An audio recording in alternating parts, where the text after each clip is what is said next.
It has been 3 years since a violent mob attacked our capital. Much work has been done to hold members of the mob responsible for the crimes they committed.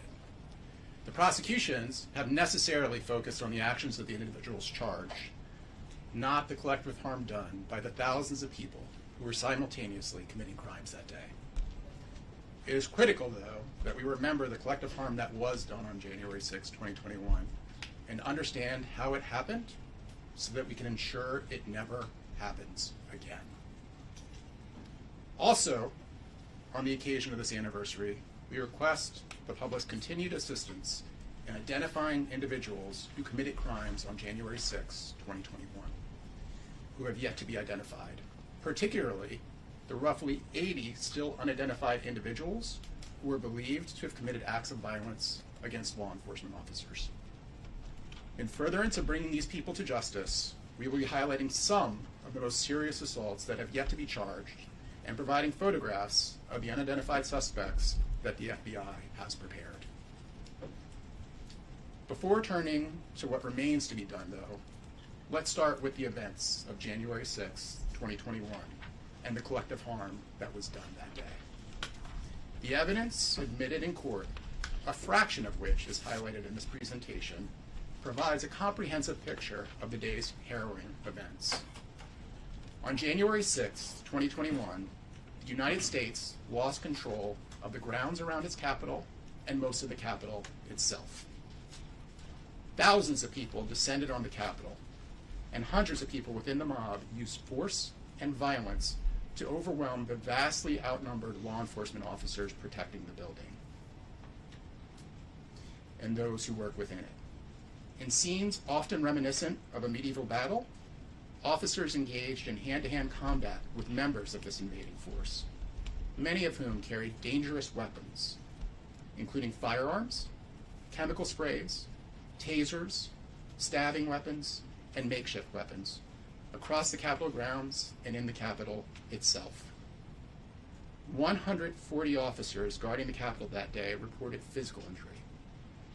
But we know from talking to the hundreds of officers guarding the Capitol that day that this 140 number undercounts the number of officers who were physically injured, let alone those who have suffered trauma as a result of the day's events. The siege of the Capitol is likely the largest single-day mass assault of law enforcement officers in our nation's history. A number of law enforcement officers who were injured have left their prior positions or are, to this day, physically unable to continue to serve the police community. With nearly 900 people convicted to date of crimes committed on January 6, 2021, we are at a point in our prosecutions where thousands of photographs, videos, and communications have been accepted by courts. We want to share with you some of the evidence so you have an understanding of the crimes that occurred on January 6, 2021. Before getting into the specifics, though, when you have spent as much time as we have spent reviewing evidence, you are drawn to the big picture. What the events of January 6, 2021 reveal is that our democracy is fragile. The fact that we have existed with peaceful transitions of power for over 200 years is not a guarantee of our future. Nothing is assured. The individual rights we all hold so dear are only protected as long as our democracy continues to exist, and we remain a nation committed to upholding the rule of law and peaceful transitions of power after each free and fair election. We must remain vigilant in pursuing justice without fear or favor and holding those accountable who threaten our sacred institutions and refuse to adhere to the laws in this country. That is the why of these prosecutions, and it is why we continue to pursue this mission without fear or favor, and it is why we continue to seek the assistance of the American people. January 6, 2021 was not a date selected at random. It was a date of particular significance to our democracy. The Constitution directs each state to select electors who will vote for the president and empowers Congress to select the day and time that these electors will report their votes. Congress, in turn, passed a law setting each January 6th after a presidential election as the date when it will receive the votes of the electors, and specifically identified 1 p.m. as the hour on January 6th when the votes are to be received. In our modern elections, these electors, almost without fail, vote for the candidate who won the popular vote in their respective states. This constitutional provision and the laws passed in support of the provision enshrine a principle dating back to the founding of our country, the peaceful transfer of power. For over 200 years prior to January 6, 2021, our country has routinely and peacefully held this solemn vote, formalizing the results of the election, no matter how hotly contested the election was, and we have had no shortage of fiercely contested elections in our nation's history. In late 2020, many of the people disappointed with the results of the 2020 presidential election were aware of this constitutionally required proceeding on January 6, 2021, and some began setting about to stop it. The story of the siege of the Capitol on January 6 began in the days and the weeks following the election, when a number of our fellow citizens were radicalized into believing that they needed to use any means necessary, including force and violence, to stop Joseph R. Biden Jr. from becoming president. One of these groups was the Proud Boys, a group that describes itself as a, quote, pro-Western fraternal organization for men who refuse to apologize for creating the modern world, aka Western chauvinists, unquote. Some of the rallies and protests that Proud Boys have attended have resulted in violence involving members of the group. Within a few days of the 2020 presidential election, it became clear that Joe Biden had won the election and was this country's president-elect. As the press began reporting this fact, senior leaders of the Proud Boys took to social media and called for resisting the outcome. The then national chairman of the organization, Enrique Tarrio, bluntly and ominously warned on social media, if Biden steals this election, the Proud Boys will be political prisoners. We won't go quietly, I promise. In late December 2020, Tarrio and a number of other leaders within the Proud Boys organization formed a special chapter of the Proud Boys that was full of so-called rally boys who agreed to follow the commands of leadership. Tarrio handpicked a leadership team for the group and tasked the leadership team with recruiting trusted men who were prepared to travel. The first and only event for which they planned was the certification of the Electoral College proceeding on January 6, 2021 in D.C. The leadership team successfully recruited nearly 100 Proud Boys for the effort, helped to coordinate certain recruits' travel, and raised money to purchase paramilitary gear and supplies, including tactical vests, protective equipment, and radio equipment. After successfully recruiting and organizing these hand-picked Proud Boys, Tarrio posted on New Year's Day 2021 messages on social media that read, quote, let's bring this new year with one word in mind, revolt, and later, quote, New Year's Revolution, and Lords of War J6, J20. In private encrypted message groups created for members of this special chapter, its members openly discuss storming the Capitol and other assaults on law enforcement officers. The hand-selected men of the special chapter were directed to meet near the Washington Monument at 10 a.m. on January 6th. On the morning of January 6, 2021, a group of approximately 100 Proud Boys members gathered near the Washington Monument. There was a First Amendment protected rally at the ellipse of the White House, where speakers were slated to address the same grievances that the Proud Boys leaders had with the 2020 presidential election. We have First Amendment protected rallies in the district on almost a daily basis, and all of them, almost all of them, are peaceful rallies like the one that occurred at the ellipse that day. The Proud Boys did not go to the ellipse. Instead, around 10:30 a.m., the leadership of this January 6 Proud Boys chapter marched away from the planned speeches. They marched to the Capitol, riling themselves and others up along the way.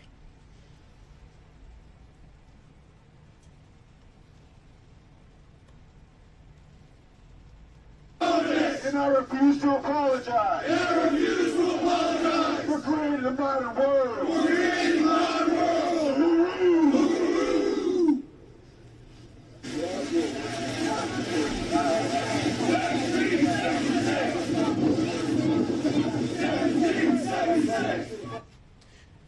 Cries of 1776 could be heard throughout the day on January 6, 2021. 1776 is, of course, the year our founding fathers declared their independence from their sovereign, the King of England. On January 6, 2021, it was used as shorthand for revolution, this time against a government formed under the democratic system created by the founding fathers. Once they arrived at the Capitol, they walked around it, giving them an opportunity to probe its defenses. The march revealed that the grounds surrounding the Capitol had been blocked off with bike racks and snow fencing, and that these bike racks and fences had signs on them warning the general public that they were not allowed to enter. The grounds were restricted because of the certification proceeding that was to take place that day, and the people who would be on the grounds for it, including the then Vice President. The outer perimeter formed by these racks and fences is called the restricted perimeter. One of the areas the Proud Boys passed as they marched around the Capitol was the Peace Circle. What they saw when they passed shortly after 11:20 a.m. was a single officer guarding this major entry point to the Capitol grounds. As they passed, the Proud Boys rallied their men, again invoking 1776. If you haven't noticed, real men are here. We know what the oath is for the Constitution of the United States against foreign enemies and domestic. Let us remind those who have forgotten what that means. I think our mere presence is already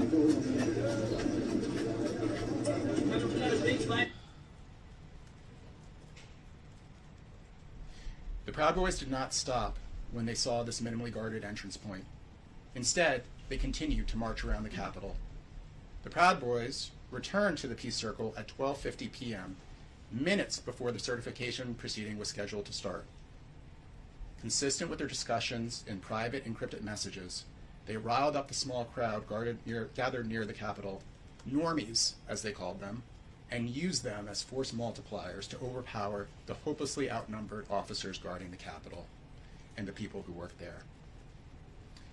Days after the attack, a member of the Proud Boys leadership, Joe Biggs, brazenly explained the plan on a podcast, bragging that when the number of people trying to take a building dramatically outnumber the people protecting it, the building will be taken. Law enforcement found this recording in a file entitled Civil War on a device belonging to Mr. Biggs. When you're holding a position like a fort and you're being overrun, if there's 3 of you or 4 of you and you're outnumbered 100 to 1, are you going to sit there and just go, I'm holding the door? No, you're just going to get your ass beat. That's already gone. If that many people show up to your house, there's nothing you can do about it. The straightforward plan was made all the more likely to succeed by 2 events that occurred around the time that the Proud Boys walked back toward the Peace Circle. Explosive devices were found outside the DNC's and RNC's headquarters, and there were, what turned out to be false, reports of an explosion at the Capitol South Metro Station. Capitol Police officers responded to these other locations, further depleting the already too few officers outside the Capitol. Moments before the Proud Boys arrived at the Peace Circle, this is what the crowd just outside the restricted area looked like.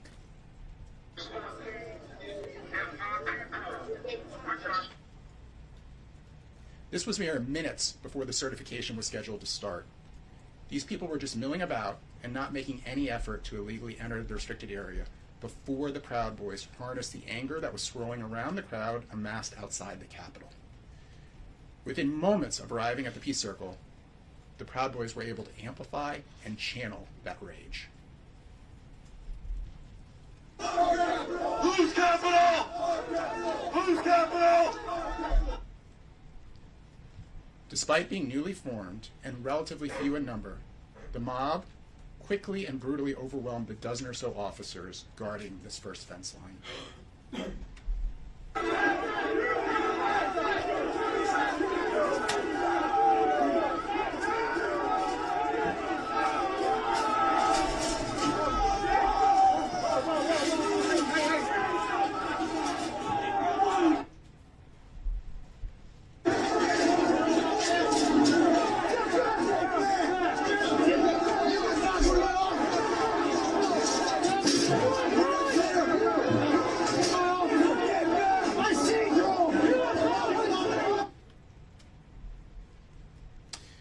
joint session of Congress was gaveling into order around the time of this breach.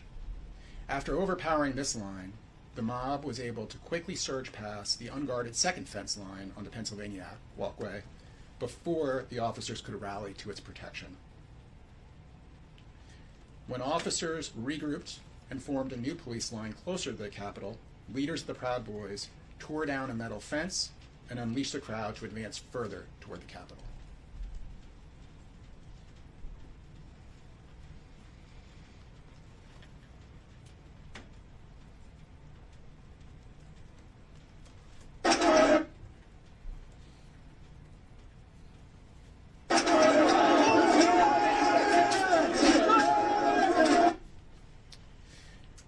With these barriers breached on the west lawn, the mob was able to gain access to the base of the Capitol, where a temporary structure had been built to host the inauguration that was set to take place in just 2 weeks' time. The mob began assaulting the officers, desperately trying to maintain control of the plaza. The evidence we have introduced at trials includes the radio transmissions of the officers protecting the Capitol. As an officer saw the assaults, he frantically called for non-lethal weapons to try to stop assaults of him and his fellow officers. Unit 6, I got a crowd fighting with officers pushing guard protect house.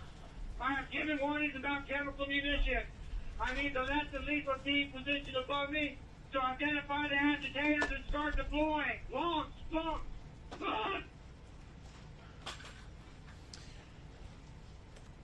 With the clear path open by the Proud Boys to this area, a sea of humanity was able to amass at the place where the peaceful transfer of power was set to occur. January 6th, 2021 was a cold, windy day, as so many January days are in the District of Columbia. The flags members of the mob carried blew in the wind. The scene looked like a medieval advancing horde marching under banner. Here, the mob's progress was briefly stalled. The police, who had fallen back, were able to regroup, and reinforcements from the Metropolitan Police Department arrived. Despite being vastly outnumbered, they stopped the mob's advance. This stalemate continued for roughly an hour, as the mob continued to balloon in size, with many from the now completed rally at the Ellipse joining the fray.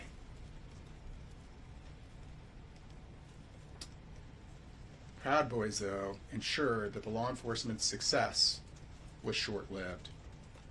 After several of its leaders had regrouped away from the police line, key leaders of the Proud Boys again moved forward and reassembled at the base of a concrete set of stairs that was guarded by groups of officers vastly outnumbered by the crowd. A Proud Boys member at the front initiated the push, and other Proud Boys and members of the crowd surged forward behind them as the mob advanced up the stairs toward the window and doors that provided access to the Capitol building itself.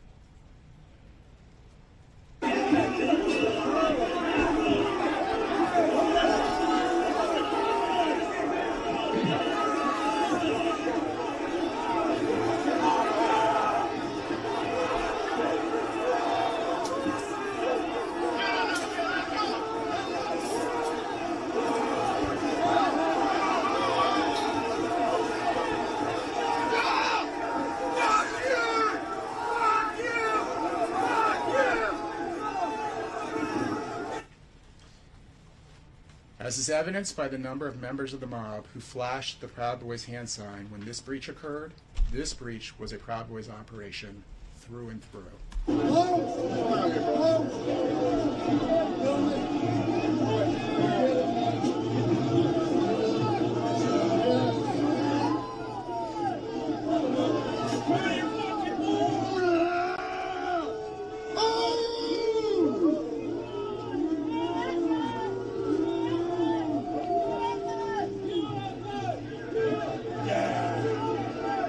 Taking the Capitol! I would note that the evidence I am sharing today is among the substantial amount of evidence admitted in courts against individuals affiliated with the Proud Boys who were charged with crimes related to January 6, 2021. To date, dozens of these Proud Boys have been convicted, including Tario, Biggs, and 2 others who were convicted of a host of charges, including seditious conspiracy. Let's pause for a moment and talk about the weapons that the crowd possessed and the weapons that they used on January 6, 2021. We will never know all the weapons that were on the Capitol grounds that day because very few in the mob were actually arrested on January 6th. There was not enough law enforcement to defend the Capitol and the people in it, let alone to arrest the thousands of people who illegally entered Capitol grounds. In those limited incidents where the police did briefly detain someone, they quickly realized that the situation was so dangerous that they could not safely process the arrest and often had to let the person they detained go. And sometimes these people rejoined the advancing mob. Despite the fact that almost none of the members of the mob were searched on January 6, 2021, we have, through thorough investigation, established beyond a reasonable doubt that scores of those present were armed. The evidence has established the following weapons were present at the Capitol on the grounds: firearms,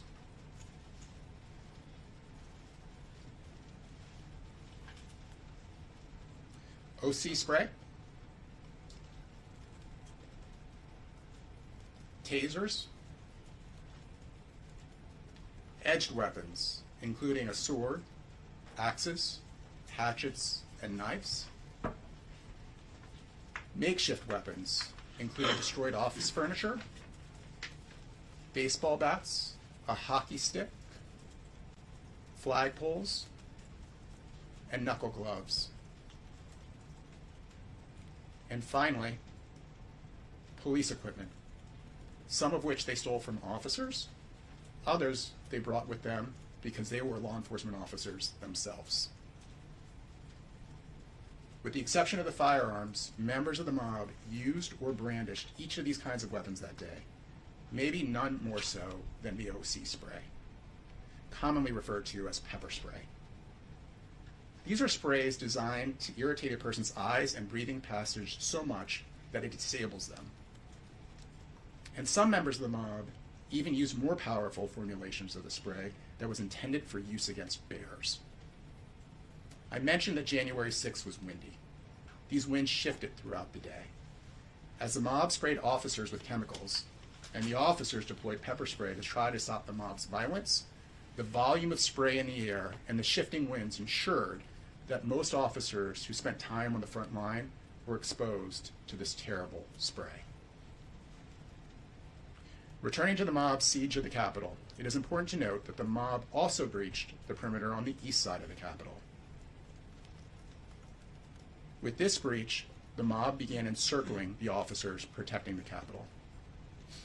With thousands of people illegally amassed on Capitol grounds, the building would soon fall. A group on the west side of the Capitol, including members of the Proud Boys, charged at officers, creating a hole in the police line guarding the staircase to the Upper West Terrace, which leads to the first floor of the Capitol. You better be fucking scared!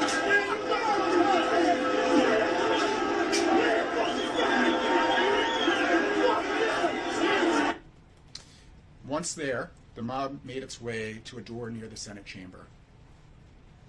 A member of the Proud Boys once again played a pivotal role. Proud Boy Dominic Pizzola had stolen a riot shield from a Capitol Police officer whom he had assaulted earlier that day.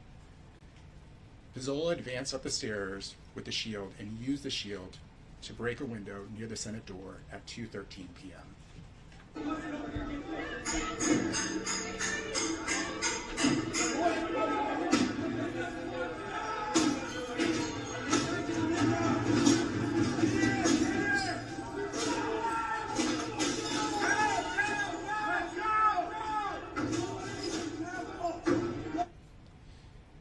Members of the mob climbed through the shattered window panes, opened the door, and other members of the mob flooded in. Pizzola celebrated with a selfie-style video recorded from inside the Capitol with what he called a victory smoke. Victory smoke in the Capitol, boys! Just fucking awesome. I knew we could take this motherfucker over. We just started out nothing. All right, you motherfucking boy. This breach by the mob, the first of many on that day, was the first time since the War of 1812 that an invading force had defied the United States and broken into its capital. They pulled on! They're in the village! Okay, the Capitol is in breach. By the time this first breach occurred, the Senate and House of Representatives had ended their joint session and were each in session in their respective chambers. Almost immediately after the breach occurred, the Senate suspended its proceedings and the Vice President was quickly evacuated from the Senate. The advancing mob came in within feet of the Vice President as he evacuated, and the heroic efforts by law enforcement prevented a further catastrophe. The House continued into session until approximately 2:30. As I will explain shortly, the additional time the House remained in session would prove critical to the day's events. The breach of the Senate wing door was not the only time the Capitol was breached that day. 8 other locations were breached. We provide examples of just 3 of these breaches. The East Portico window,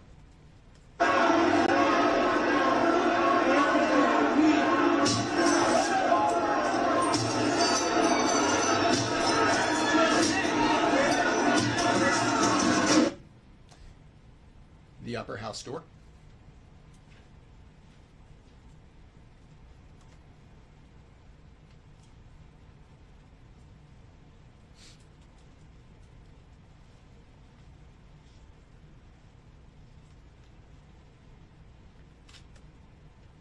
and the north door.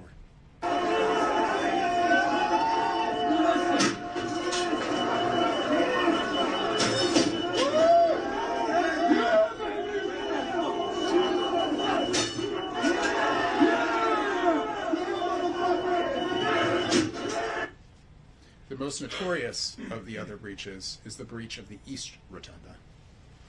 It began at around 2 p.m.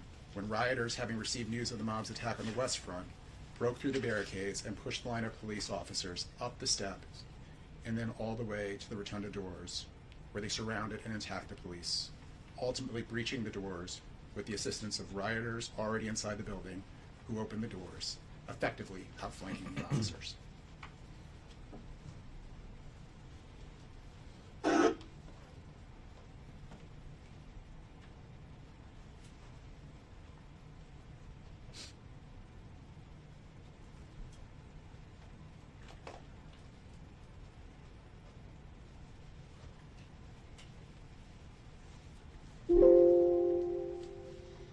After a first wave of rioters flooded in, the police managed to shut the doors, only to have them breached for a second time. The breaches of the rotunda door were notorious not just because of the number of rioters who were able to enter as a result, but because they are associated with one of the most infamous scenes from January 6, 2021. A stack of individuals marching in military formation up the stairs on the east side of the Capitol before entering the rotunda doors. They were part of an organization called the Oath Keepers. The Oath Keepers explicitly focused on recruiting current and former military law enforcement and first responder personnel to their ranks. The organization's name alludes to the oaths sworn by members of the military and police to defend the Constitution from all enemies, foreign and domestic. On their website, the Oath Keepers declare that they will not obey unconstitutional orders. Their leader, Stuart Rhodes, was the arbiter of what was and was not constitutional, and he and his followers had firmly adopted the false claim that it would be unconstitutional for President-elect Biden to be sworn in as president. In the months between the 2020 presidential election and January 6, 2021, Rhodes and other Oath Keepers began planning to stop the lawful transition of presidential power. The messages from Rhodes became more dire as January 6 approached. In late December, Rhodes stated that if President-elect Biden were able to assume the presidency, We will, quote, we will have to do a bloody, massively bloody revolution against them. That's what's going to happen. He urged President Trump to use military force to stop the lawful transfer of presidential power, describing January 6th as, quote, a hard constitutional deadline, unquote, to do so. In reference to the congressional proceeding that was supposed to occur on January 6th, he wrote, quote, I think Congress will screw him, in reference to President Trump, over.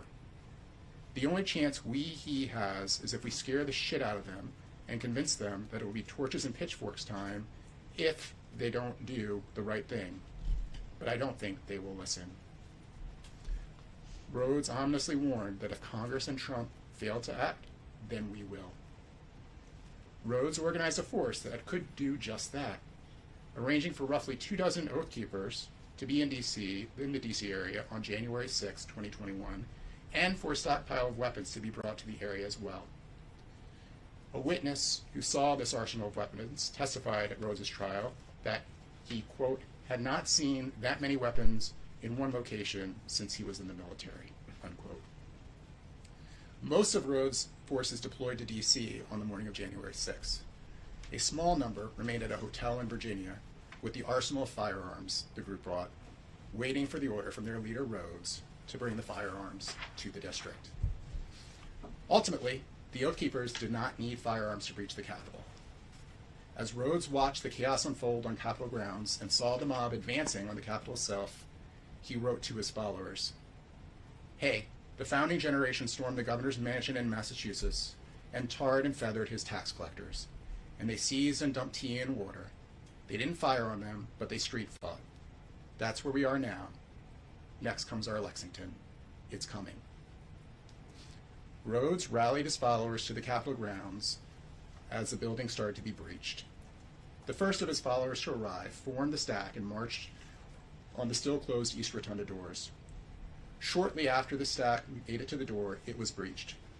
Other Oath Keepers made it to the Capitol to join the thousands of others who unlawfully entered the unprotected building. As Rhodes watched the fruits of his handiwork, one of his fellow Oath Keepers observed how terrified the members of Congress inside the building must be.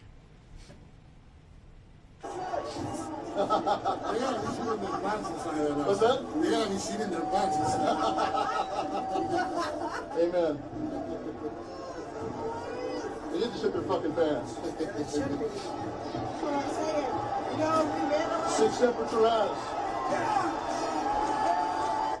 Rhodes' response there? Sic semper tyrannis. This is Latin for thus always with tyrants. And these were the words of John Wilkes after he assassinated President Lincoln as he jumped out of the presidential box. Rhodes' ambitions did not stop with thwarting the certification on January 6, 2021. Indeed, he admitted when he was cross-examined at trial that he intended to use force to oppose the government if President-elect Biden was sworn into office.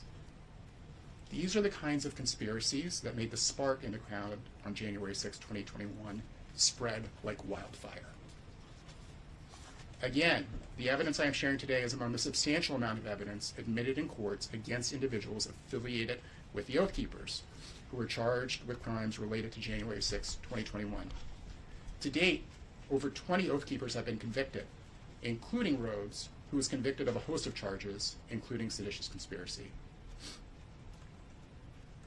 Before returning to the events of the day and what happened inside of the building, an important note when it comes to our prosecutions about those who remained outside the building.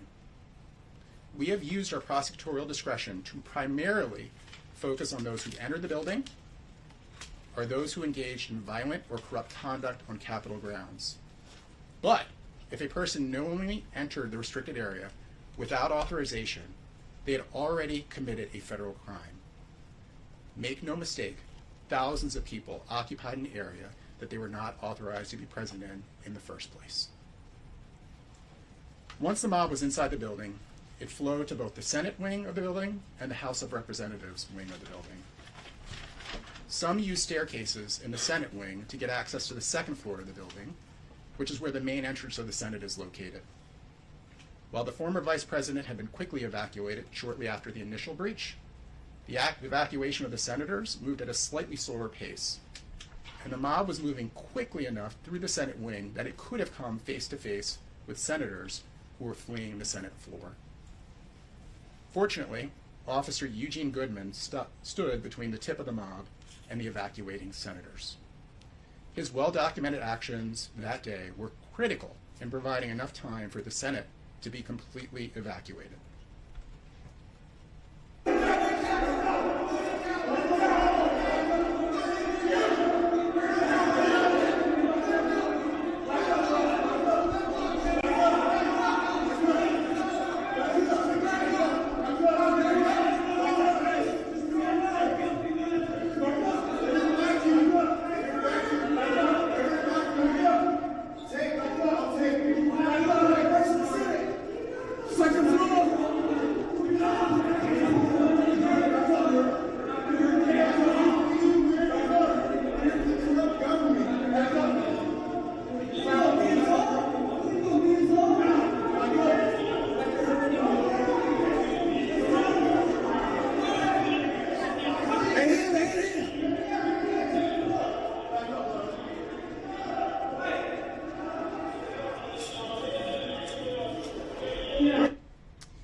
The senators were successfully removed from the chambers before the mob could trap them. Other members of the mob, though, went to the stairs found in a room in the center of the first floor of the building called the crypt.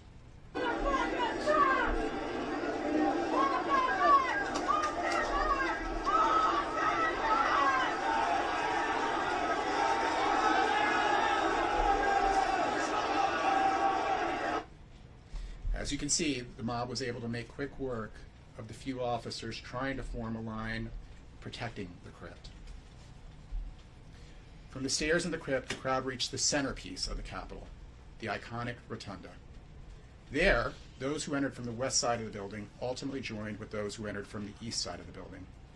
The few officers who were in the rotunda had no chance at controlling the mob that had descended on them. Some members of the mob who passed through the rotunda headed from the rotunda in the direction of the Senate, joining the members of the mob who had climbed the stairs that were closer to the Senate wing door. The evacuation of the Senate left the Senate floor unguarded. Like an invading army, members of the mob streamed into the home of what has been recognized as the world's greatest deliberative body and took control, rifling through the papers of senators, disrespecting the desks where former presidents and other lions of our nation sat when they served in the Senate, and taking control of the Senate dais where the vice president had earlier been presiding. Events were even graver in the House of Representatives. Before turning to those events, a word about the venom that was in the air that day. Numerous members of the mob had cried out for lawmakers to be turned over to them, regardless of political party or affiliation. Their collective cries sounding like those of a lynch mob seeking to impart their own perverted vision of justice. The two lawmakers whose names were shouted the most were the then Vice President, Mike Pence, and the then Speaker of the House, Nancy Pelosi.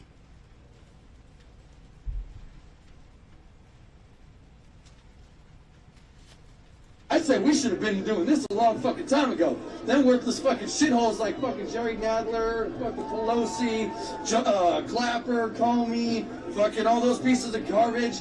You know, Obama, all these dudes, Clinton, fuck all these pieces of shit. So that's what they need. They don't need a jail cell. They need to hang from these motherfuckers while everybody videotapes it and fucking spreads it on YouTube. Pence caved. I'm telling you, if Pence caved, we're gonna drag motherfuckers through the streets. You fucking politicians are gonna get fucking drugged through the streets. Yeah. Because we're not gonna have our fucking shit stolen. We're not gonna have our election or country stolen. If we find out you politicians voted for it, we're gonna drag your fucking ass to the street. Because it's the second fucking revolution.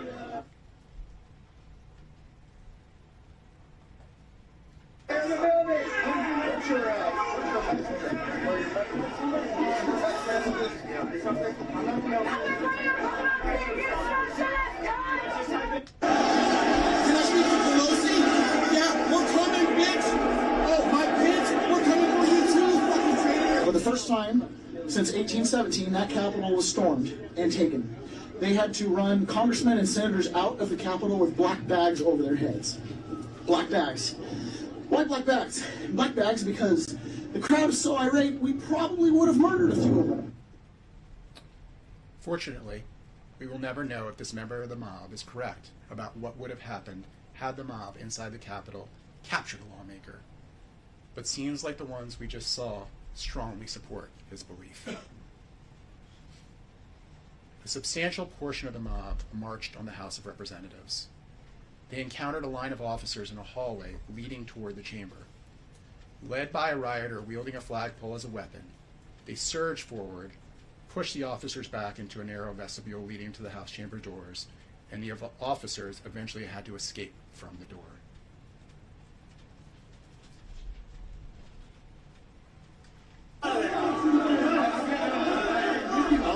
It's starting. It's starting. It's starting. I told you they're going. They're going. Yeah, I would just stop. Bro. Dude, you're not helping. You're not helping. You're not helping. You're gonna get me hurt and other people. It's Steve. It's the faggot Steve. No violence. It's too late for that. They don't listen without that stuff.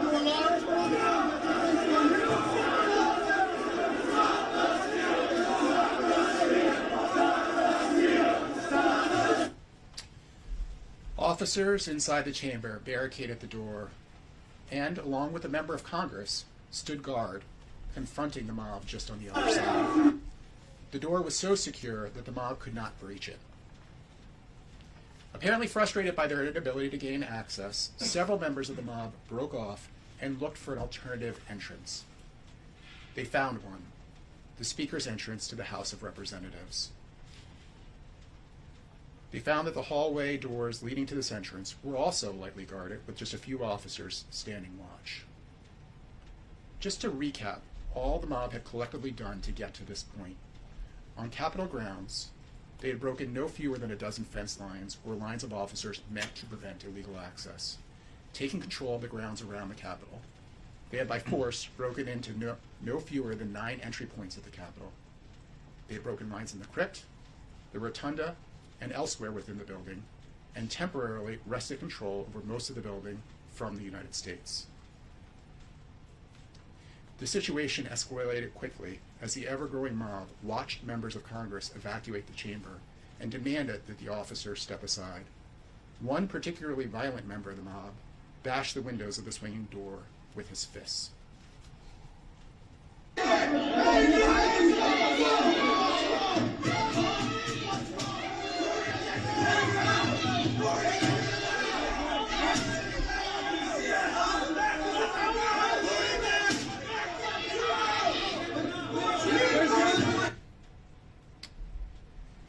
This was the scene around this time inside the House of the Representatives.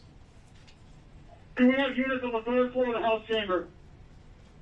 15A Adam, that is affirmative. We have units on the 3rd floor inside the gallery, along with about 12 to 15 members of Congress and staff. Eventually, the officers guarding the glass door that we just saw had to give way. Having taken control of the hallway, members of the mob effectively had the floor of the House of Representatives surrounded, controlling doors to the chamber's 2 major exits. All that stood between these members and the tip of a violent mob that had fought and intimidated its way to the floor of the House of Representatives was a wood-framed glass door, a stack of furniture, and roughly a dozen law enforcement officers. In short, the violent mob had made it to these members' last line of defense. That's why I'm saying we'll make a path, bro. Please, just let us make a path. Just let us make a path. The whole country hates you. I want you to go home. We have go. Let's go. Get this shit.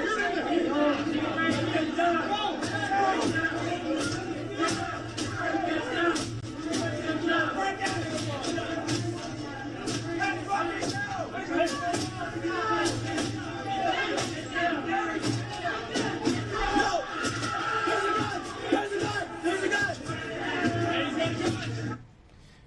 As a member of the mob began climbing through the broken glass of one of the doors, an officer protecting these members pointed a gun at the person and fired. As the sound of a gunshot reverberated around the Capitol, the law enforcement officer who heard it reported it.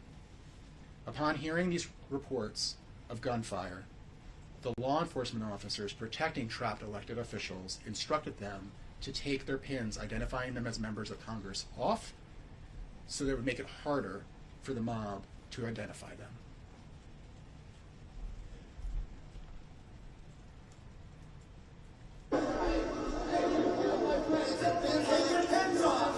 Yeah. The fuck? Take your pins off. Pins off. The mob did not make it to the House floor. While it did not claim control of the remaining portions of the Capitol, it did not easily give up control of the portions of the Capitol it captured. And rioters continued to try to overpower police lines throughout the building and advance further. As law enforcement reinforcements arrived, they had to painstakingly remove, on a room-by-room basis, the numerous members of the mob who remained, and they did not all go quietly.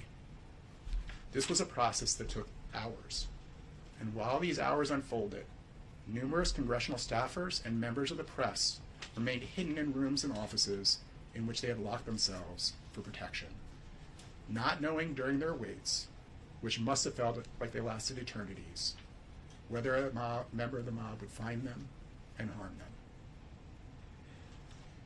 There was one part of the Capitol that the mob notably failed to breach, an area that was dubbed the Lower West Tunnel. If you've watched a presidential inauguration, you will immediately recognize this part of the Capitol and inauguration stage. This is what the area looks like on a typical inauguration day. By tradition, the president-elect and other government officials gather in the crypt of the Capitol and then walk down a set of stairs to the temporary inauguration stage. It is literally the path one walks to the peaceful transfer of power. This is what the path looked like on January 6, 2021. As the mob began surging to the door leading up to the crypt, one of the Metropolitan Police Department reinforcement units prepared to defend the tunnel. It was an elite unit that had experience with civil disorder. The battle cry from their commander was quite clear. We are not losing the U.S. Capitol today. We are not losing the U.S. Capitol.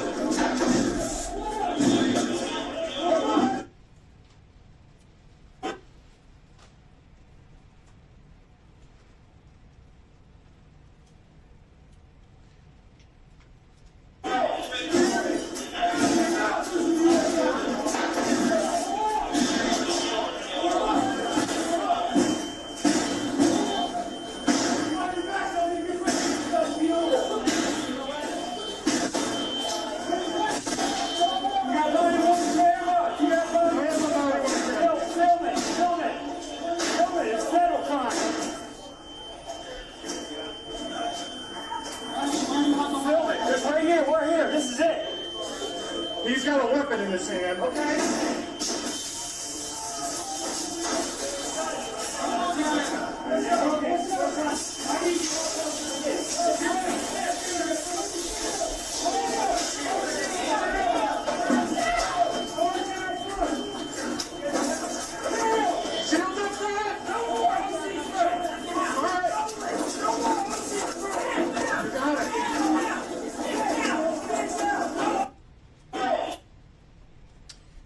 We are not losing the Capitol today. Some of the bloodiest fighting of the day occurred in this tunnel. An officer was crushed in a door within the hallway. Numerous members of the mob used spray against the officers. The mob threw makeshift weapons at the officers. Others hit officers with weapons that they carried. And one member of the mob even set off a firework. Tragically, a member of the mob died as the mob tried to press its way into the tunnel, and an officer was dragged out into the crowd and beaten. Notably, he was one of at least 6 officers who were dragged into the crowd and beaten during the course of the day's events. The tunnel, the pathway to the peaceful transition of power, held that day. It was not breached. Many of the rioters were proud to discuss the crimes they committed on January 6, 2021. After taking part in the siege of the Capitol, they shared messages with their friends and on social media, bragging about how they stormed the Capitol and forced our way into the Senate and House and muscled the cops back like Spartans. Stuart Rhodes, leader of the Oath Keepers, ominously warned, quote, "Patriots entering their own capital to send a message to the traitors is nothing compared to what's coming," unquote. A few days later, he added, quote, "If he's," in reference to President Trump, "not going to do the right thing and he's just going to let himself be removed illegally, then we should have brought rifles on January 6th. We could have fixed it right then and there. I'd hang fucking Pelosi from the lamppost." Indeed, in a number of cases we have tried, some of the most damning evidence has been the defendant's own words before, during, and after the events of January 6, 2021. The admissions after the fact are perhaps the most jarring. Having had time to reflect on their crimes that struck at our very democracy, the defendants expressed pride, not remorse. The attack is unlike anything we have ever seen. The Capitol was taken by force, and the government could not conduct business that was required by the Constitution to conduct. Members of Congress and their staff were forced to flee, and those who could not flee had to hide. Officers were assaulted on a scale we have never seen, and many of those officers continue to suffer from the injuries they sustained that day. There was a range of criminal conduct among those who were in the mob. At a high level, though, members of the mob who knowingly trespassed onto Capitol grounds can be divided into two categories: those who used violence and those who rode the coattails of others who used violence, using the access they were provided to commit their own crimes. As with all criminal matters, those charged with a crime are presumed innocent unless and until the government has proven their guilt beyond a reasonable doubt. This unprovoked and relentless attack overall has been proven in court again and again, in trial after trial, with evidence like the evidence I've shared with you today. The United States Attorney's Office for the District of Columbia, along with many Department of Justice colleagues and law enforcement partners from around the country, have been working tirelessly to bring to justice individuals responsible for the siege of the Capitol. We have worked closely with law enforcement to review thousands upon thousands of hours of video and an enormous number of digital and social media to determine who committed these crimes and the appropriate charges to bring against each defendant charged. This process is arduous, painstaking, and thorough. It is also done appreciating that while the mission is important, protecting the rights of witnesses, victims, and defendants is paramount. The department's work is not to win at all costs. It is to do justice for all. That is why, for example, this prosecution also includes what is likely the most robust criminal discovery project in the department's history, showcasing the office's commitment to the constitutional precepts of fairness and integrity. And it is, of course, why the government will continue to bear the burden of proving guilt beyond a reasonable doubt for each defendant charged. No defendant can or will be convicted based on general evidence of what occurred on January 6, 2021. Instead, the government must identify evidence specific to the individual charged, establishing beyond a reasonable doubt that that individual committed crimes on January 6, 2021, exactly as the government has done in nearly 900 cases to date. These convictions include 149 people convicted of assaulting, resisting, or impeding officers or employees, and 41 of these individuals were convicted of using a deadly or dangerous weapon or causing bodily injury to an officer in connection with these assaults. There are still people who have not yet been held accountable for similar assaults. Many citizens from around the country have already come forward to identify individuals connected with the January 6 attacks. As a result of these tips, scores of individuals have been identified and will soon be prosecuted for violent acts at the Capitol and other violations of federal law. The public's help is still needed, though. More than 80 people are still wanted and unidentified for acts of violence at the Capitol. Today, we will post a list of individuals most wanted by the FBI for violence at the Capitol, calling for any help the public can provide in identifying them, including the following.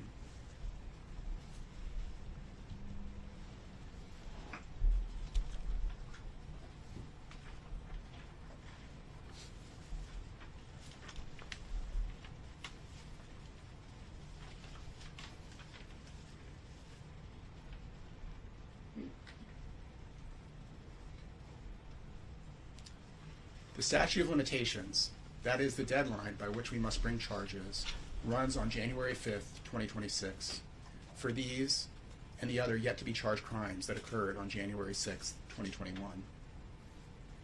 In trial after trial, officers have recounted in chilling testimony the ferocity of the battle to hold the Capitol and the fear they felt they would never see their families again. The thousands of employees who work in the Capitol experienced the same terror. Not just the politicians, but the thousands of staffers just trying to serve their country. These public servants have described fleeing for their lives and cowering in hiding spaces to avoid the furor of the mob. Some have left their job out of fear of being attacked again. Those involved in the siege of the Capitol descended upon Washington, D.C. from nearly every state in our union. It cannot be emphasized enough that had their plans succeeded, our system of government, grounded in democratic ideals and the rule of law, would have been in peril. I want to take you back to the Capitol Rotunda and how it looked on January 6, 2021. If you can take your eyes off the chaos that's occurring on the floor, you'll notice that the rotunda is lined with portraits, and that there's a portrait on the far right of the screen that's cut off. Here is a close-up of that portrait. It is a portrait of General Washington, who had just led an army that was undyingly loyal to him, resigning his military commission and giving up control of the military, not using it to install himself as a leader of the country whose independence he had just won.